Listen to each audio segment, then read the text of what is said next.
And for our next paranormal hunt, it's the churchyard and around the church of St Lawrence on its hill in West Wycombe, Buckinghamshire. Now this one is the ghost hunt part, is a screen recording because I wasn't able to salvage the YouTube live.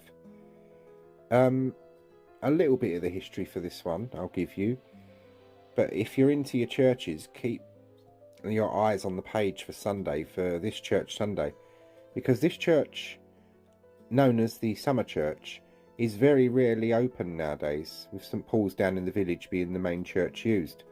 And quite by coincidence, and it wasn't planned, luckily while on holiday the church was open, so I managed to capture this one inside. And well, all I can say is it's absolutely worth it, because not only do we get a tour of Sir Francis Dashwood and Mr Borgins and the architect's brainchild, which does make you feel like you've stepped into an Italian church or an Egyptian hall. While we're going round, we also get the West Wycombe Chamber Choir rehearsing, and then recorded and shared with their consent towards the end of the video you get the actual rehearsal proper, which is a beautiful thing to hear. But St Lawrence Church up on its hill, medieval in origin, but this hill goes back way beyond that in its history, millennia. Everything from the pagans, and there's rumours of a pagan temple up here and a structure much smaller but similar to Stonehenge having been up here. Then you go to the Saxons and the lost village of Haveringdon, or Haveringdon as they would have called it, which we will be doing a ghost hunt on next after this one. And then you go to the Norman Hill Fort and the medieval people and this church and the lost village, which became lost mostly because of the Black Death, and then to the Dashwoods. So there's a hell of a lot of history on this hill. And as I say, if you're into your churches, keep your eye on the page for Sunday. This is a special one. But here's a photo I took myself just as dawn was striking, and shows the church.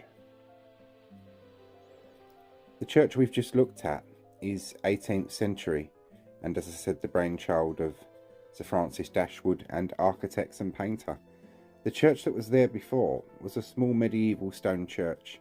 Now, even asking in the really well-known local history groups and people that know their history, there are no images that they know of that survive of the old medieval church.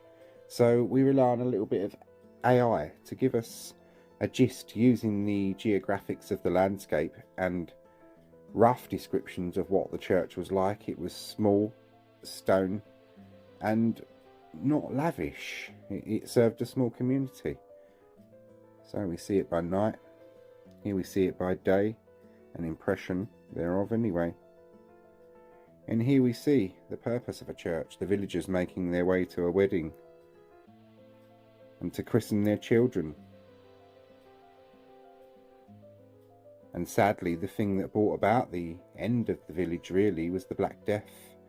It left a lot of ghost villages that it killed off half the population, and many communities didn't recover. The village hung on until the 18th century in dribs and drabs, but really it was Sir Francis Dashwood that had the new church built and the newer village built down where I was staying. And of course the pilgrims, before Henry VIII and his Reformation, the pilgrims on their routes to and from pilgrimages along the Great Oxford to London Road would have made their way up to this church as part of their pilgrimages to pray, and they would have been sent down to this building on the High Street, or West Wycombe Village, the church loft, where they would have slept and been given food and alms as part of their pilgrimage and as part of the Christian charity that was expected to be given to pilgrims. Hopefully when I go back for my next holiday I might be able to do a ghost investigation in this building if some strings can be pulled.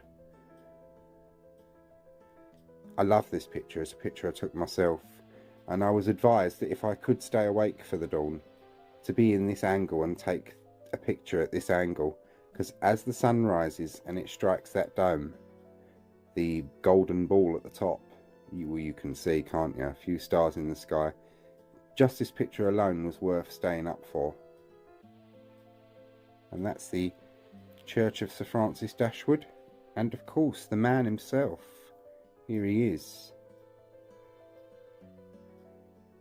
And here's his home, West Wycombe Park of the era. And like all the villagers that would have had to be carted up and down the hill that died after the village moved and taken into the churchyard from the lost village before the village went, there would have been a journey of that great man as well, and a very lavish one, because he is buried up there, not in the mausoleum but inside the church. And being a baron, this is a baron's funeral from the 18th century, not his, but a baron's funeral, and gives very much the type of sense of lavishness that West Wycombe would have experienced in 1781 when old Sir Francis Dashwood died, and would have been carried up that hill into the church and buried in pomp and state. And this, of course, is the mausoleum, which overlooks everything that he once owned and surveyed. Anyway, that's a smidge of the history. There'll be more of that in the church tour if that's your thing, and there's a churchyard tour as well for this one. And shall we get into our ghost hunt now? Off we go. This one is a screen recording because the live wasn't salvageable, I'm afraid. It just took hours and hours to try and upload on YouTube and then didn't. So yeah, some of you got to see it live as it happened. After that, it just wouldn't upload itself, so we had to start again with it. So, off we go. Is the crack of dawn, more or less. You can probably hear the dawn chorus, and we're in St Lawrence Churchyard, West Wycombe, Buckinghamshire. There's been a church on this site since Norman times, but the church tower that you're looking at, which is the only original part of this church, that dates from the medieval era, from the 14th century, but much changed and altered. The church was completely altered and more or less rebuilt in the 18th century, the middle 18th century, by Lord de Despencer, none other than Sir Francis Dashwood, founder of the Hellfire Club. Mr Borgins was brought in to do the paintings inside, also to do the paintings at West Wycombe Park in the house there. And that's pretty much St Lawrence Church, its history. We're going to do this in reverse as to the other one. We're going to sit quietly for a little while, hear the dawn chorus, and then we'll do the spirit box thing in a minute.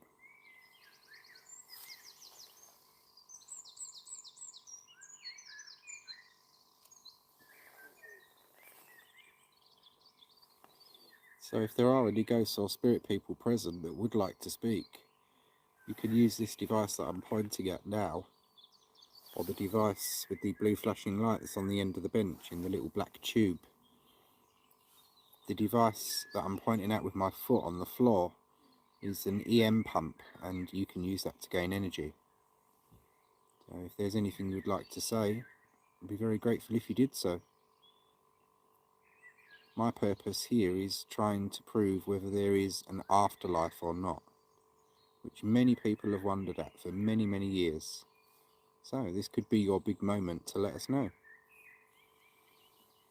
I'll sit quietly now for about 5 minutes.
Spider.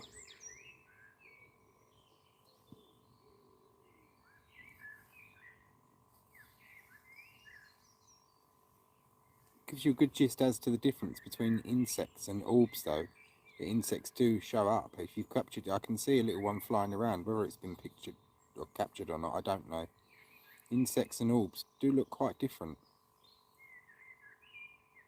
But the orbs could be dust. There is that theory as well. In fairness, we have to say that.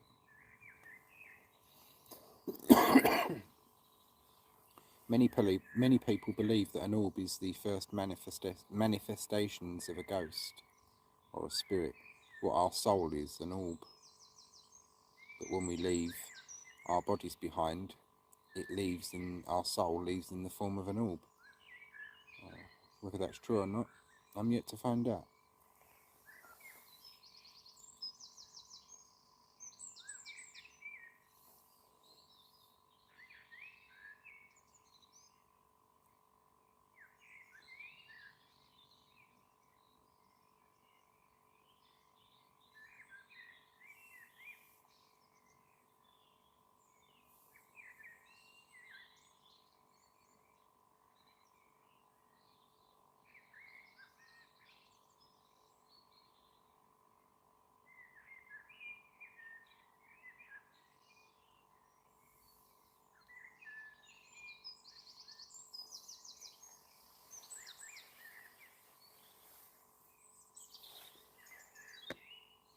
Right, I'm going to start switching on the spirit box and that now.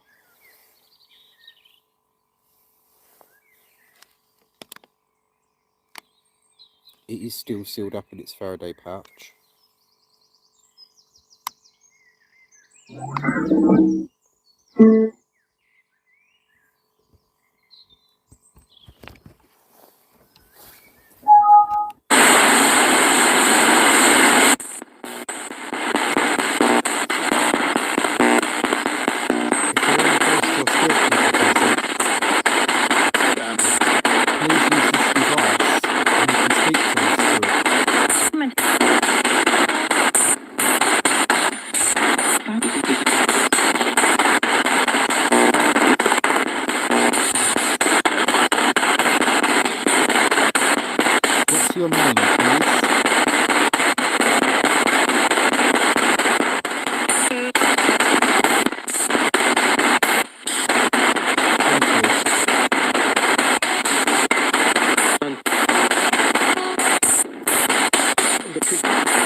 Constructed until 1928. Hard. I bet it was to connect that road, yeah. I've walked up it.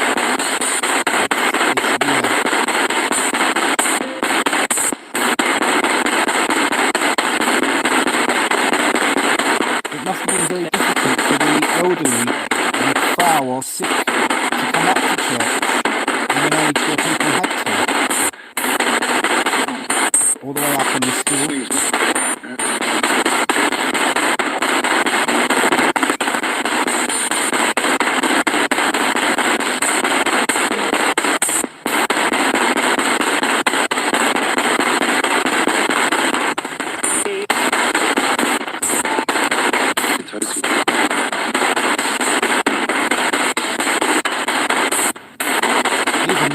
To carry the dead up to their graves. I don't envy anyone that task.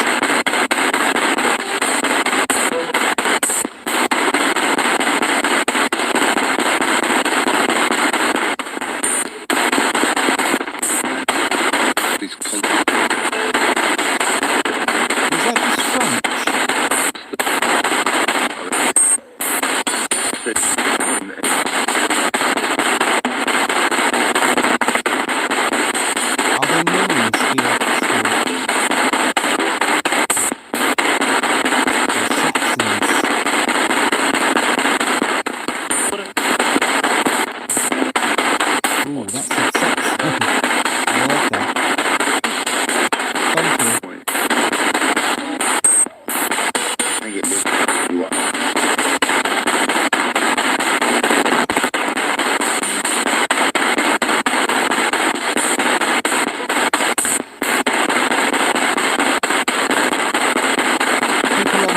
Buried here.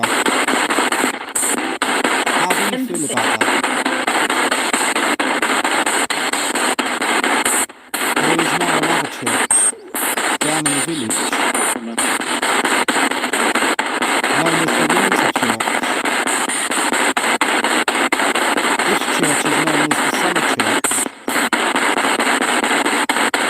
For many years there was no lighting or water or anything coming up to this church, which is why this holiday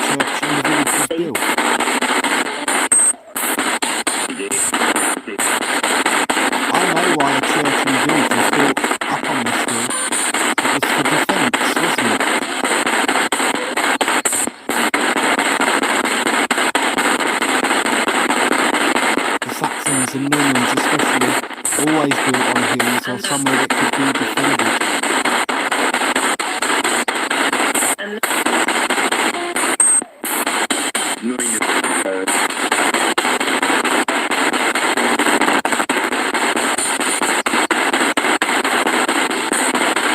We're going to change the road to backwards sweep again now.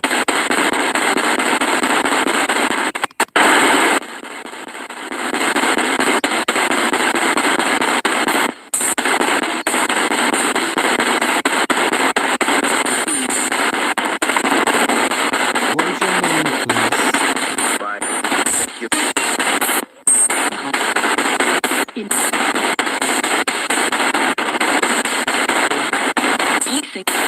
Did you have children?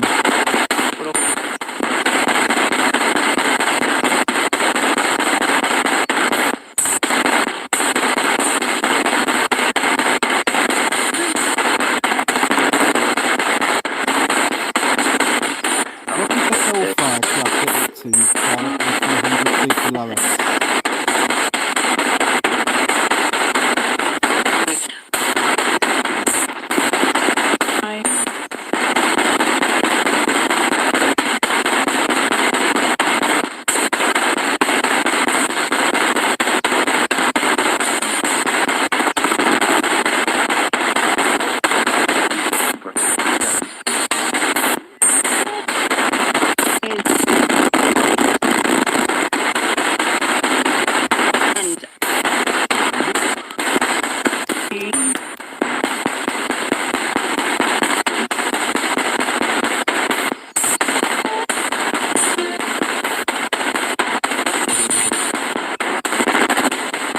Singing is often heard up here by people.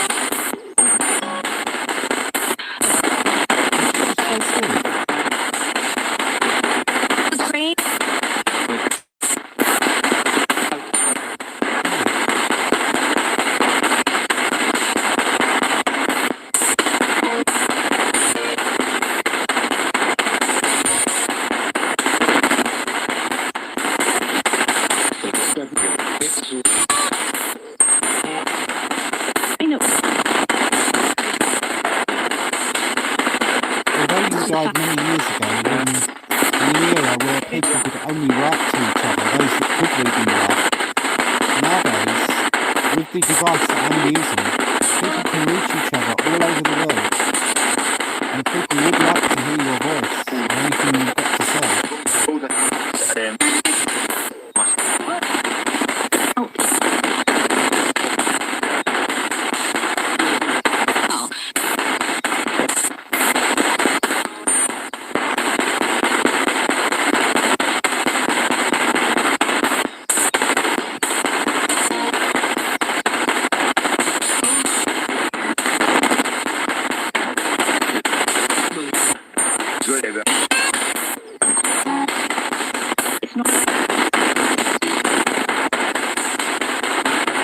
About people.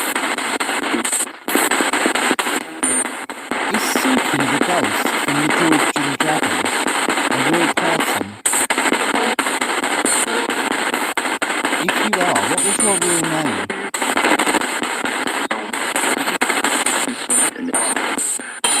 And are you buried in this churchyard? Or in St. Paul's down in the village?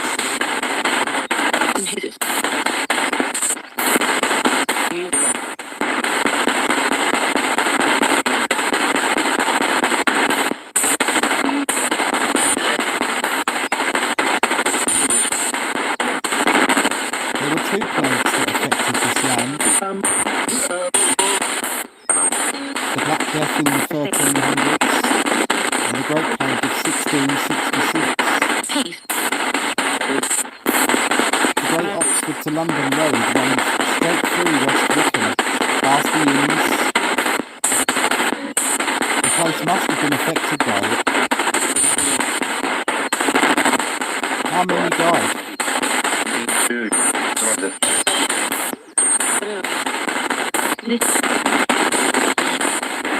Were those bodies carried up here and buried in the churchyard, or buried elsewhere?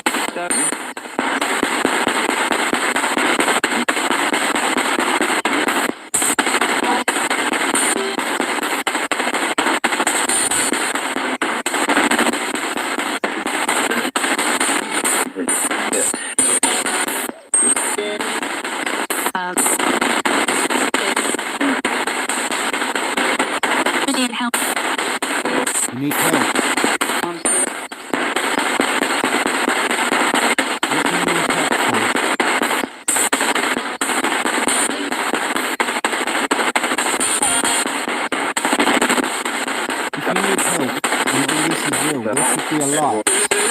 Go towards that, and that'll be your help.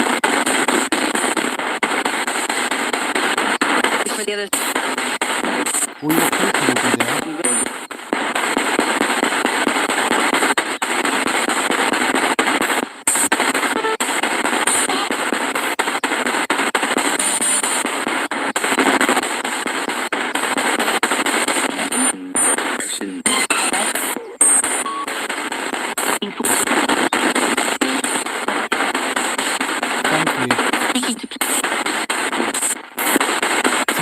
Intelligent responses over this faster sleep rate.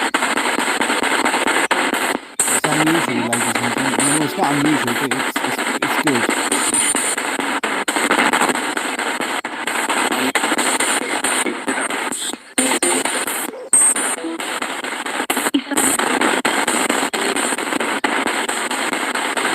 Was there a pagan temple up here before a church?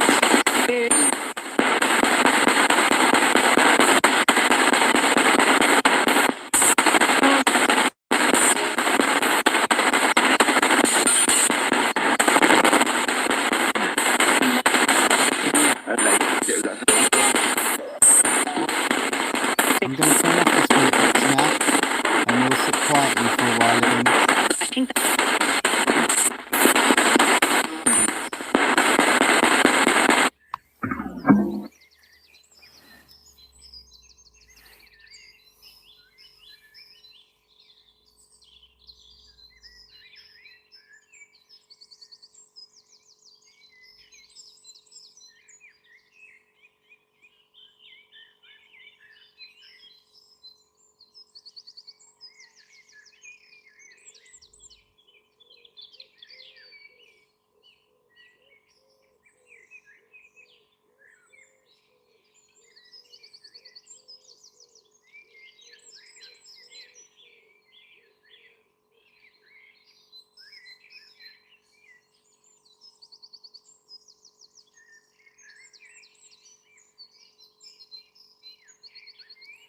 That's the dawn chorus you can hear. Yeah, that's nice.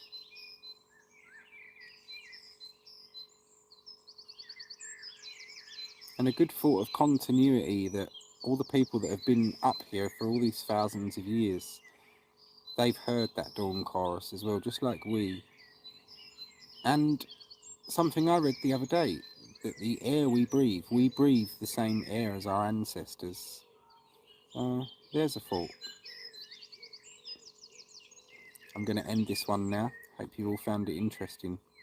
Next one's for the Lost Village.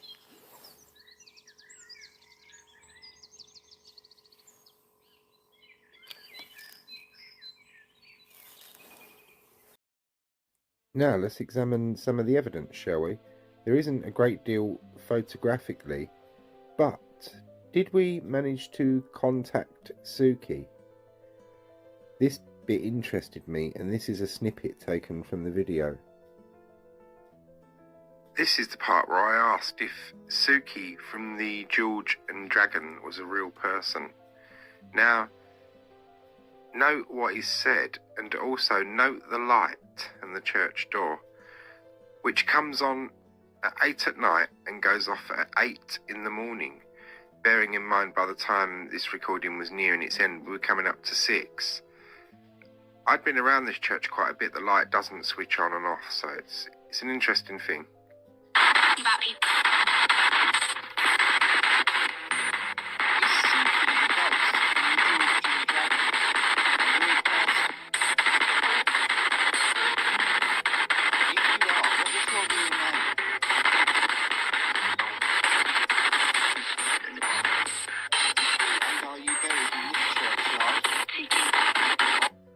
And did she really just say Suki? Because that's bloody well what it sounds like to me. And then 18 minutes and 29 seconds into the video, the light went off. Now if we fast forward to 19 minutes and 7 seconds or thereabouts, so it gets to 19:04.